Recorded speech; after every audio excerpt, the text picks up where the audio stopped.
first exercise are ankle circles. In order to warm up our ankles, you can hold onto your legs and you're going to internally rotate the ankle, the feet, nice and slowly, 15 times in. Getting full rotation, really warming those joints up, and then 15 out.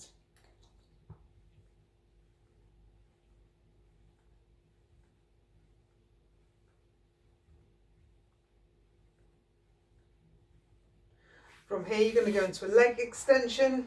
This is to warm up the hip joint and also the knee joint. You're going to stretch the leg out. You're going to point your toes towards your nose. You're going to squeeze your quad like this, at this tempo. You're going to do that 8 times. Bringing the knee all the way to the chest. Switch legs.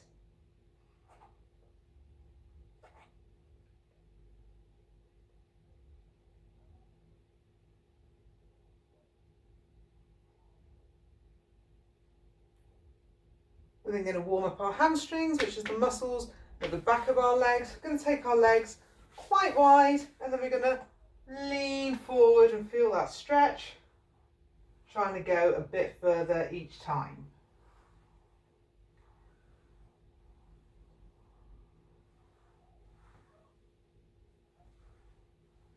Do 8 of those. Pop yourself up into a box position. You're going to take your knees quite wide and then you're going to gently rock back and forth until you feel a nice stretch in the pelvic area. Nice, slow and controlled.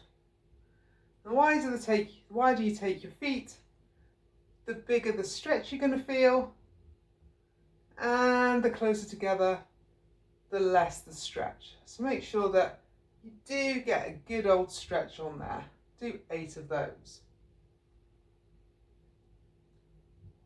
Up into the box position, nice and square. You're going to crawl your hands forward slightly and then you're going to take your chest to the floor. Now you should feel a stretch along your arms, in your chest, in your shoulders, and slightly in the muscle that runs down your sides of your torso. I'm going to do 6 of these.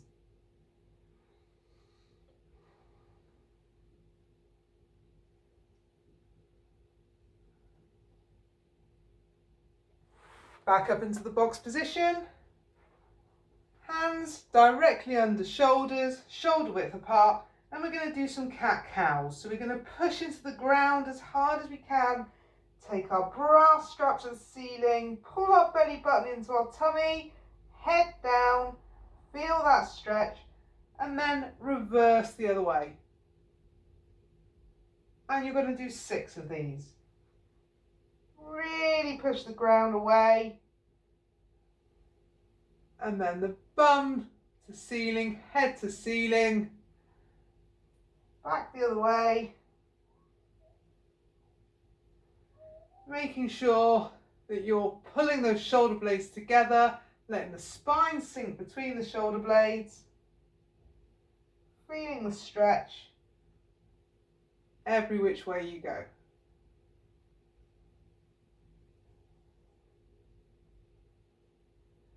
If you have a bad lower back, be careful not to force it when you're doing the cat. Okay, once you've done 6 of those, you're going to go into thread the needle. Again, you're in the box position. You're going to take your left hand, you're going to slide it between your right leg and your right arm, trying to keep the right arm as straight as possible, and you're going to follow it with your head. You'll feel a stretch in your shoulder and in your lower back. Then you're going to come back out, turn and follow it with your gaze, looking up at your hand, holding the stretch at the top, and then back through again. Trying to keep those hips stable. Show you from the front. I'm going to do 6 of these on each arm.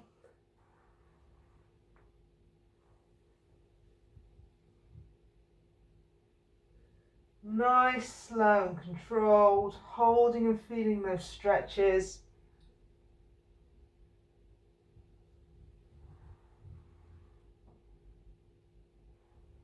really getting a nice stretch in the lower back and across the pec when you're up, and really getting a lovely stretch across the upper back and shoulder and your lower back when you're on the floor.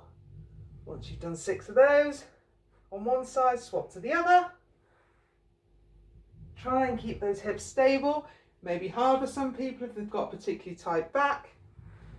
As long as you're feeling a bit of a stretch, it's all good. Just try and get it more and more stable. Go a little bit further each time. As you can see, I'm very tight. Lower left side of my back, so I'm finding it incredibly hard to get under without my hips twisting a lot. That's the aim of the game with this. Get plenty of mobility going on. Trying to stretch things out, relax them down, ready to work.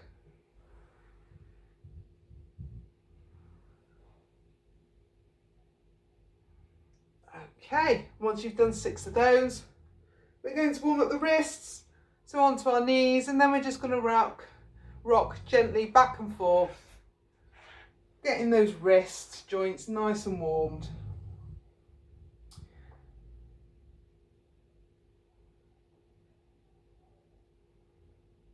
I'm going to do 10 of these.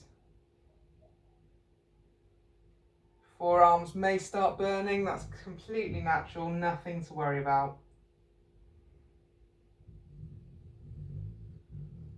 And then you're going to flip your hand over, so back of your hand's on the floor, pop the other hand on top of it and rock back and forth until you feel a stretch in the back of the wrist.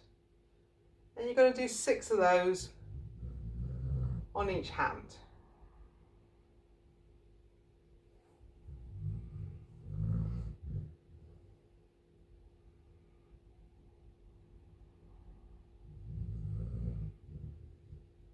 That's the dog snoring in the background.